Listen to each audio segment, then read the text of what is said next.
You know, putting together a cheese board is much more simple than most people think. I've gone to the grocery store, picked up a Cosmic Crisp apple. I love how bright and red they are. They're so inviting to a cheese board, but I love how juicy they are in pairing with the cheese.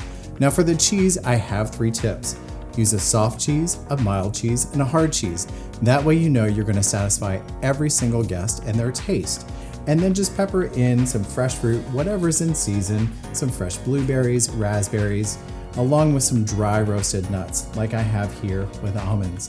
Now I've taken the Cosmic Crisp apple and with a chef's knife, I have sliced them really thin, then put them in the oven for 3 or 4 hours to dry at 200 degrees, and they're nice and concentrated and chewy.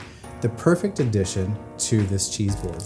For more of my awesome apple entertaining tips and recipes, go to cosmiccrisp.com.